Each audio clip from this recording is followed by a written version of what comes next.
যে দৃষ্টিভঙ্গিতে দেশনেত্রী বেগম খালেদা জিয়াকে দেখেছেন এবং আপনাদের এই যে দেখা, সে দেখার উপর আপনারা যে কথাগুলো বললেন, এগুলো আসলে আমাদের পাথেয় হিসেবেই কাজে লাগবে বলে আমি মনে করি। সংবাদপত্র জগৎ একটা বিশাল জগৎ, রাষ্ট্রের চতুর্থ স্তম্ভ, কত কি বলি, কিন্তু এটার সাথে নিবিড় সম্পর্ক যার, সেটা আদর্শিকভাবে এবং ব্যক্তিগতভাবেই তো সম্পর্ক থাকার কথা বেগম খালেদা জিয়া। কারণ তার স্বামী জিয়াউর রহমান শহীদ জিয়া, তার সময় থেকেই তো শুরু হলো বহুদলীয় গণতন্ত্র এবং মত প্রকাশের স্বাধীনতা, সংবাদপত্রের স্বাধীনতা। যে সংবাদপত্রের অবাধ প্রবাহ ছিল এক সময়, স্বৈর শাসন পাকিস্তান আমল থেকে শুরু করে কম বেশি সবসময় ছিল, কিন্তু এইভাবে সংবাদপত্রের গলা টিপে ধরা বাকশালের মাধ্যমে আর কখনো হয়নি। যারা কোন রকম ছোটখাটো কাজ করে জীবন নির্বাহ করেছেন চাকরি চলে যাওয়ার পরে, কিন্তু জিয়াউর রহমানের কারণে আবারও এদেশের সংবাদপত্র শিল্প, সাংবাদিকতা, লেখনী এবং কথা বলার মুক্ত প্রবাহ তৈরি হল। সেটাকে এগিয়ে নিয়ে গিয়েছিলেন সামনের দিকে, সেটা বেগম খালেদা জিয়া। সুতরাং একটা অবিচ্ছেদ্য সম্পর্ক তো রয়েছেই বেগম খালেদা জিয়ার সাথে, সংবাদপত্রের সাথে জড়িত যারা রয়েছেন, সাংবাদিকরা যারা রয়েছেন, এবং ওনারও যে একটা ভালোবাসা। আমার মনে আছে স্পষ্টভাবে, উনি যখন প্রথমবার জেল থেকে বেরোলেন 2008 সালে, এর প্রথমেই সাংবাদিকদের নিয়ে এখানেই প্রেস ক্লাবে একটা প্রোগ্রাম হয়েছিল, এবং সেটা ওনাকে বেশি অনুরোধ করতে হয়নি, আপনাদের কথা শুনেই তিনি এখানে এসেছিলেন। সম্ভবত সে তখন রোজার মাস ছিল বা এরকম একটা রমজান মাস, ইফতারিতে উনি আসলেন আর কি।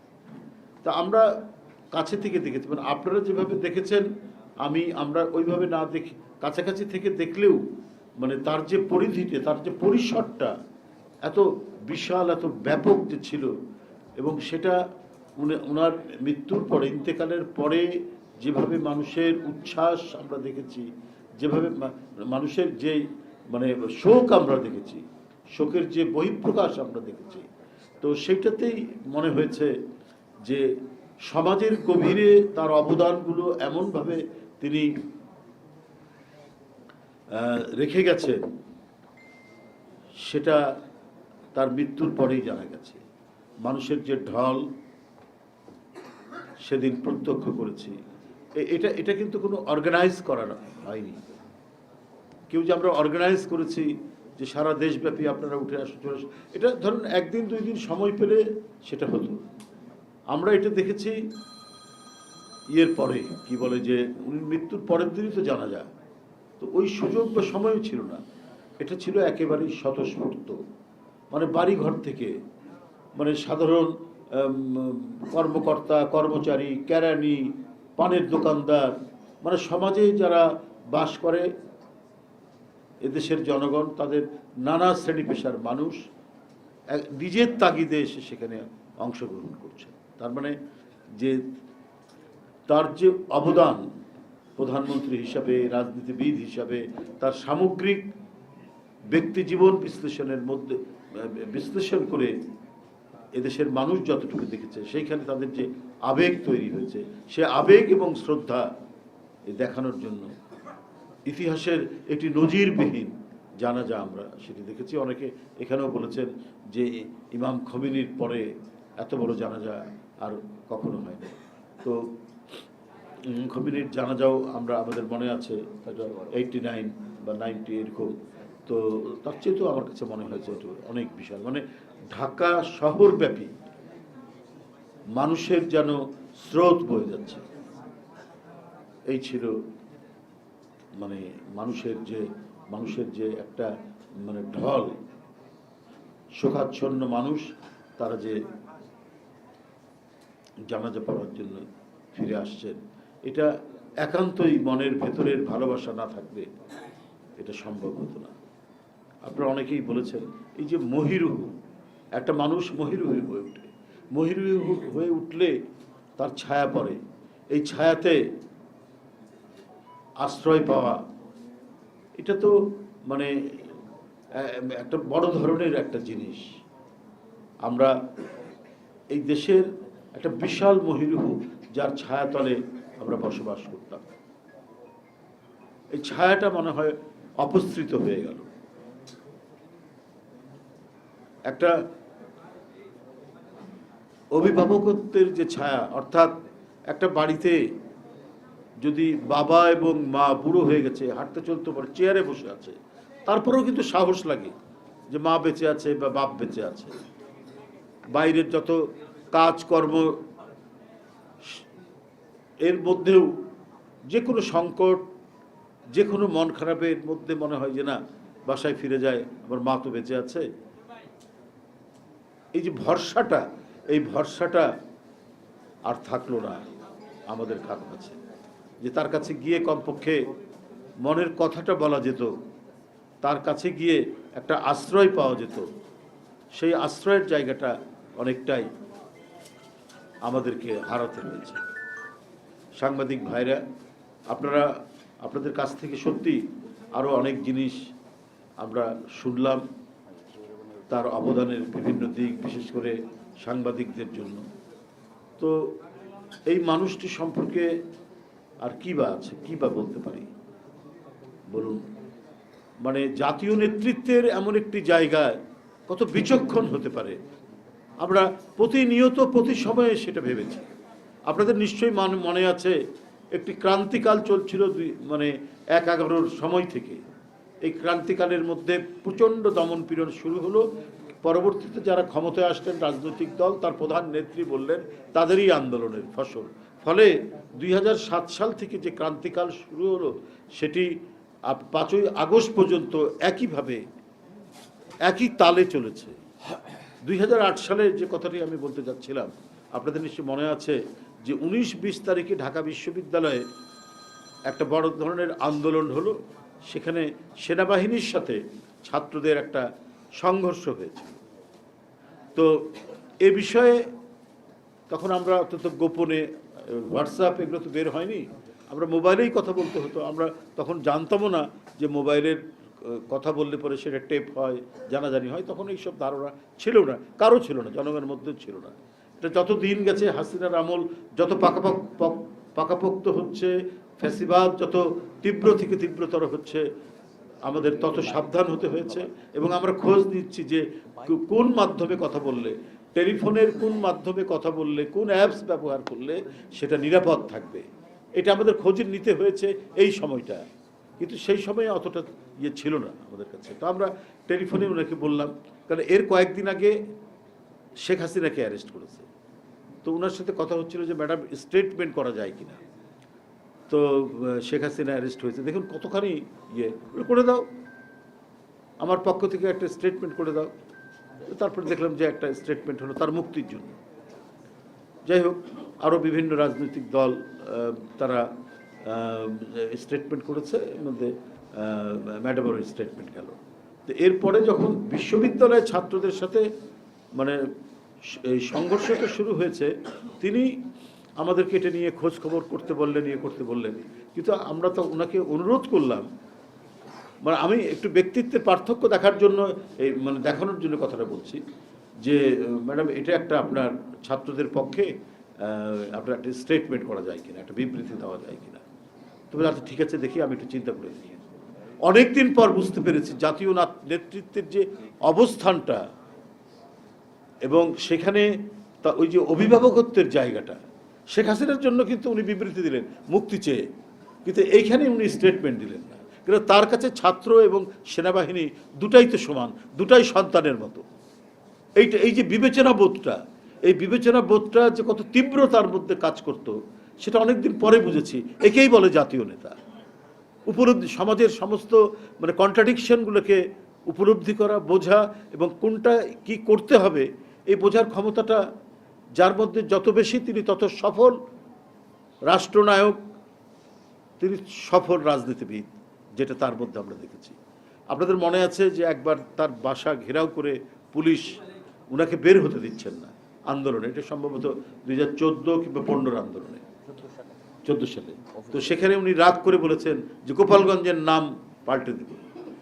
তো আমরা তখন অ্যারেস্ট হয়ে গেছি, জেলখানায় আছি। তো এই কথা যখন উনি বলেছেন তো আমরা খুব খুশি যে ঠিক বলেছেন ম্যাডাম, বলেছেন। কিন্তু আমরা যখন জেল থেকে বেরিয়ে এসে ওনার সাথে আমাদের দেখা হলো, তো ওনাকে আমরা খুব বলছি যে ম্যাডাম এই যে একটা শক্ত কথা আপনি বলেছেন ওই পুলিশ অফিসার থেকে, আমরা এত খুশি হয়েছি ম্যাডাম। তো উনি একটু চুপ করে বললেন কিছু নীরব থেকে, বলছে যে আমি বলেছি এটা ঠিক আছে, কিন্তু এটা আমার বলা ঠিক হয়নি। বলে কেন ম্যাডাম? ঠিকই তো করেছেন। যত ঢাকা শহরে যত পুলিশ অফিসার শেখ হাসিনা নিয়ে এসছে অধিকাংশের বাড়ি গোপালগঞ্জ, এরাই নিষ্ঠুরতা করছে, এরাই এই ছাত্র জনতার উপর নিষ্পেষণ করছে, অত্যাচার করছে, রিমান্ডের নামে মানে নির্বিচারে তারা অকথ্য নির্যাতন করছে। না সেটা তো সব ঠিকই আছে বলা যায়। দেখো গোপালগঞ্জ তো বাংলাদেশেরই একটা জেলার নাম। আমি একটা জাতীয় রাজনীতি করি, জাতীয় নেতা বলে তোমরা বলো, তো এইভাবে বলাটা আমার ঠিক হয়নি। এটা নিয়ে ভাবলাম পরে যে বাহ, কত গভীরভাবে তিনি এটা দেখেছেন এবং বুঝেছেন এবং উপলব্ধি করেছেন যে এটা আমাদের মাথার মধ্যেও আসেনি। কারণ ওনার কাছে যেমন রংপুর, ওনার কাছে যেমন ফেনী, ওনার কাছে যেমন বগুড়া, ওনার কাছে যেমন সাতক্ষীরা, ওনার কাছে যেমন চট্টগ্রাম, ওনার কাছে তো গোপালগঞ্জও একটা জেলা। উনি যখন প্রধানমন্ত্রী তো গোপালগঞ্জেরও তো উনি প্রধানমন্ত্রী। উনি যেমন ভুরুঙ্গামারির প্রধানমন্ত্রী, উনি তেমনি কাশিয়ানির তো প্রধানমন্ত্রী। আর এটারই মানে উনি এই যে অঞ্চলটি, এই যে সমগ্র বাংলাদেশের মধ্যে যত জনপদ আছে সেই জনপদেরই তো উনি প্রধানমন্ত্রী। তো উনি যদি কোনো একটি জনপদকে একটু হেয় করেন তো এটা তো উনি জাতীয় নেতা হিসাবে তো ঠিক হয় না। দেখেন কত বিবেচনাবোধ উপলব্ধি। উনি বলছেন যে এটা বলা আমার ঠিক হয়নি। এই যে নেতৃত্বের প্রতি একটা প্রগাঢ় ভালোবাসা, শ্রদ্ধা এমনি আসে না, অন্তর থেকে সেটা আসে। কারণ তার অভিজ্ঞতা, তার প্রাজ্ঞ অভিজ্ঞ বিবেচনাবোধ, এই বিবেচনাবোধই তাকে আজকে জাতীয় রাজনীতির এত উচ্চ অবস্থান দিয়েছে। দেখেন কত ধরনের কটূক্তি করা হয়েছে তার বিরুদ্ধে। তার রাজনীতির প্রধান প্রতিপক্ষ যিনি শুধু কটূক্তি নয়, কুরুচিপূর্ণ কথা বলেছেন, অশ্লীল কথা বলেছেন তাকে, কিন্তু উত্তরটা উনি দিয়েছেন অত্যন্ত সৌজন্যবোধ সম্পন্ন, সুরুচি সম্পন্ন, অথবা বলেননি, নীরব থেকেছেন। এবং এতেই সাধারণ মানুষের মধ্যে তার উচ্চতাকে আরো বেশি বাড়িয়ে তুলেছে। এবং যারা এই ধরনের অশ্রাব্য কথা বলেন তারা যে ক্রমাগতভাবে নিচে নেমে যান, এটা আমাদের দেশের রাজনীতিবিদরা আমরা বুঝতে পারি না, আমরা সেটা উপলব্ধি করতে পারি না বলেই আমাদের রাজনীতিতে অনেক সময় অধঃপতন ঘটে। কিন্তু তিনি ঠিকই দেখুন এত মানে সিরিজ অফ অসভ্য কথা পর্যন্ত বলা হয়েছে, কিন্তু সেখানে তিনি বিচলিত হননি। তাকে উনি লন্ডনে গেলেন 2017 সালে, ওবায়দুল কাদের প্রতিদিনই বলতেন উনি আর আসবেন না, উনি ওখানেই থেকে যাবেন। উনি খুব ভালো কি বলে যে আরাম আয়েশে থাকতে ভালোবাসেন। উনি এখানে যে মামলা তার চলছে এটা আর ফেস করতে উনি চান না, উনি বিদেশেই থেকে যাবেন। তো এই কথা তো ওবায়দুল কাদের প্রতিদিন বললেন। হঠাৎ আমরা শুনলাম যে উনি দেশে চলে আসছেন। উনি জানেন যে এই মামলার কি পরিণতি হতে পারে। উনার যে রাজনৈতিক প্রতিপক্ষ তিনি কত ক্রূর এবং নিষ্ঠুর হতে পারেন, তিনি কত ভয়াবহ হতে পারেন, কত প্রতিশোধ পরায়ণ হতে পারেন, এটার প্রত্যেকটা বিষয় তিনি অবগত ছিলেন। কিন্তু উনি তার উপর যে একটা বড় ধরনের ধাক্কা আসছে, উনি যে ভয়াবহ নিপীড়নের মধ্যে পড়বেন এটা জেনেও তার যে দেশপ্রেম এবং মৃত্তিকার প্রতি তার যে অকুণ্ঠ ভালোবাসা, সেটা আবারও পড়লে তিনি প্রমাণ করলেন। যেটা 2008 সালে মঈনুদ্দিন ফখরুদ্দিনের চেষ্টা করেছিল, কোনোভাবেই যখন তাকে সরাতে পারেনি, তখন আবদার করলেন শেখ হাসিনা যে আমি তাহলে ফিরে যাব, তখন সে ফিরে আসলেন। তো এইবারও অনেক চেষ্টা করে যখন পারেনি, তখন তাদের যে এজেন্ডা, সেই এজেন্ডা অনুযায়ী তাকে কারাগারে নেওয়া হলো এবং তাকে কোনো উন্নত চিকিৎসা দেওয়া হলো না। যখন তিনি ক্রমাগতভাবে মানে অসুস্থ হয়ে পড়ছেন, যে ভদ্রমহিলা হেঁটে মানে ইয়ের মধ্যে গেলেন, কি বলে, জেলখানার মধ্যে গেলেন, সেই ভদ্রমহিলা হুইল চেয়ারে করে ফিরে আসলেন। আমরা কিন্তু সন্দেহ প্রকাশ করেছি, জনগণও সন্দেহ প্রকাশ করেছে যে কারাগারের মধ্যে তাকে চিকিৎসা না দেওয়া বা সঠিক ডায়াগনোসিস করে চিকিৎসা না দেওয়া, এটা করছেন শেখ হাসিনা তার প্রশাসনকে কাজে লাগিয়ে। এখন কিন্তু আমরা নানাভাবেই এর মানে আলামতগুলো পাচ্ছি। ওনার যে অসুখগুলো, সে অসুখগুলোর যথাযথ যে চিকিৎসা দেওয়া দরকার, সেই চিকিৎসাটা দেওয়া হয়নি এবং তাকে যে তিলে তিলে মৃত্যুর দিকে ঠেলে দেওয়া হচ্ছে, এটা কিন্তু টের পাওয়া যাচ্ছিল, সেটা তিনিও টের পাচ্ছিলেন। তার পরিবার বলেছে, দল তো বলেছে, পরিবার বলেছে, বিভিন্ন স্থান থেকে, এমনকি আমি জানি যে মানে নানা দিক থেকে আরও অন্যান্য লোকরা বলেছে, দেশের গুণীজনরা পর্যন্ত বলেছে তার উন্নত চিকিৎসার জন্য, কিন্তু শোনা হয়নি, তিনি শোনেননি। কারণ এতেই প্রমাণিত হয় যে রাশিয়ার মতো মানে কর্তৃত্ববাদী একটি দেশ, সেই দেশের অপোজিশন লিডার তাকে যখন অসুস্থতার কথা শুনলো, লোক দেখানো হোক, তারপরেও তাকে জার্মানিতে পাঠানো হলো। এই দৃষ্টান্তগুলো যখন ওনার চোখের সামনে, তৎকালীন প্রধানমন্ত্রীর চোখের সামনে যখন এগুলো মানে উপস্থাপন করা হচ্ছে, তিনি জানছেন, তারপরেও বেগম খালেদা জিয়ার উন্নত চিকিৎসার জন্য কোনো ব্যবস্থা করলেন না। এমনকি দেশের মধ্যেও কোনো ভালো হাসপাতালে তিনি পাঠাতে চাইলেন না, পিজি হাসপাতালের মধ্যেই তাকে রাখলেন এবং সেখানেও অবাধে যে চিকিৎসকগুলো ভালো চিকিৎসক, উন্নত মানের চিকিৎসক, তাদেরকে সেখানে যেতে দেওয়া হয়নি। এবং ক্রমাগতভাবে আমাকে অনেক ডাক্তার বলেছেন যে উনার যারা ব্যক্তিগত ডাক্তার, তাদের পিছনে ডিজিএফআই লেগে থাকতো, তাদের পিছনে গোয়েন্দা সংস্থাগুলো মানে ক্রমাগতভাবে বিরক্ত করতো, রীতিমতো হুমকি দিত। এই পরিস্থিতির মধ্যে তিনি থেকেছেন। তো এই যে মানে পরিস্থিতিগুলো তিনি অতিক্রম করেছেন, অন্য কোনো কারণেই নয়, অন্য কোনো অবস্থাতেই নয়, এই পরিস্থিতিগুলো করেছেন দেশের মানুষের জন্য, দেশের জন্য। এত বেশি আত্মসংযম তার মধ্যে ছিল, স্থৈর্য, ধৈর্য চরমভাবে তিনি আয়ত্ত করেছিলেন। তাই বড় বড় সংকটের মধ্যে, শোকের মধ্যেও তিনি নিজেকে অটল রাখতে পারতেন এবং ওই সংকটকে মোকাবেলা করার তিনি প্রত্যয় জেগে উঠত। আমরা মনে করি, আমি আবারও বলি যে তিনি যে দৃষ্টান্তগুলো রেখে গেছেন, তিনি যে পথগুলো বানিয়ে দিয়ে গেছেন, আমরা যদি সেই পথ অনুসরণ করে চলতে থাকি, তাহলে আমরা মনে হয় যে আরও সামনের দিকে আমরা এগিয়ে যেতে পারব। এবং তার যে বিবেচনা বোধ, তার যে চিন্তাধারা, এবং একজন রাজনীতিবিদ তার সঠিক সময়ে সঠিক সিদ্ধান্ত নেওয়ার যে ক্ষমতা, যেটা অসাধারণ ক্ষমতা ছিল দেশনেত্রী বেগম খালেদা জিয়ার মধ্যে।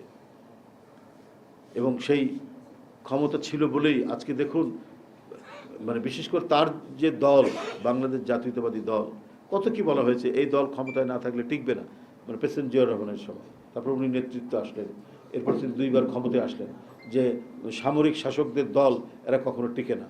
কিন্তু সেই সামরিক শাসকদের দল টিকে না যারা অন্যায়ভাবে গণতান্ত্রিক শক্তির কাছ থেকে ক্ষমতা নিয়ে দেশ চালাতে চায়। কিন্তু জিয়াউর রহমান ছিলেন গণতন্ত্র ফেরত দেওয়ার লোক। একটা বাকশাল হয়েছিল, তারা সেনাবাহিনীর লোক ছিল না, কিন্তু তারা ছিল এত বেশি নিষ্ঠুর প্রকৃতির গণতন্ত্রের বিরুদ্ধের শক্তি হয়ে উঠলেন, সেইখান থেকে প্রত্যাবর্তন করা আবার বহুদলীয় গণতন্ত্রের দিকে এবং বহু মত পথের রাজনীতির দিকে। তো সেই ধারাবাহিকতার দল তো হচ্ছে এই দলটি। তো সুতরাং একে নানাভাবে দমন করা এবং মাটির সাথে মিলিয়ে দেওয়ার প্রচেষ্টার পরেও এটা সম্ভব হয়নি, কারণ যে এর নেতৃত্ব দিয়েছিলেন অটলভাবে এবং খুব শক্তভাবে দেশনেত্রী বেগম খালেদা জিয়া, এবং তার সাথে কিছু নৈতিক বৈশিষ্ট্য তিনি অ্যাড করতে পেরেছিলেন। সেটি হলো যে রাজনীতিবিদ মানেই বা রাজনীতি ওই লোকটি রাজনীতি করে মানেই হচ্ছে যে এই লোকের মানে এখন যেটা বলবে এই কথা এই বলার সাথে পরবর্তীতে তার বলার কোনো সম্পর্ক নেই। এটাই মানুষ প্রতিষ্ঠিত হয়েছে মানুষের কাছে, মানুষ এটাই ভাবে। কিন্তু এই প্রথম বেগম খালেদা জিয়া তিনি ওটাকে ভেঙে দিয়েছেন যে না, যে রাজনীতিবিদ মানে হচ্ছে সেই যে জনগণকে যেটি ওয়াদা করবে সেটি রক্ষা করবে। সেটা 86 সাল থেকে তার শুরু হয়েছে এবং তার মৃত্যু পর্যন্ত এই রাজনীতির যে একটা নৈতিক উচ্চতার পর দিকে নিয়ে গেছেন সেটা বেগম খালেদা জিয়া। রাজনীতি মানে প্রতারণা নয়, রাজনীতি মানে মিথ্যা অঙ্গীকার নয়, মিথ্যা ওয়াদা নয়। রাজনীতি মানে হচ্ছে আমি জনগণকে যেটা অঙ্গীকার করব সেটাই আমি বাস্তবায়ন করব। এটাই হলো রাজনীতির মূল দিক। এবং এই বৈশিষ্ট্যটার একমাত্র আমি বলবো যে যিনি প্রতিনিধিত্বকারী ব্যক্তি তিনি হলেন দেশনেত্রী বেগম খালেদা জিয়া। আমি তার আত্মার মাগফিরাত কামনা করছি।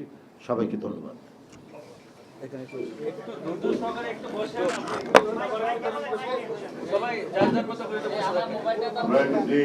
বসেন, আপনাদের হাতে হাতে সবার খুশি দেওয়া হবে।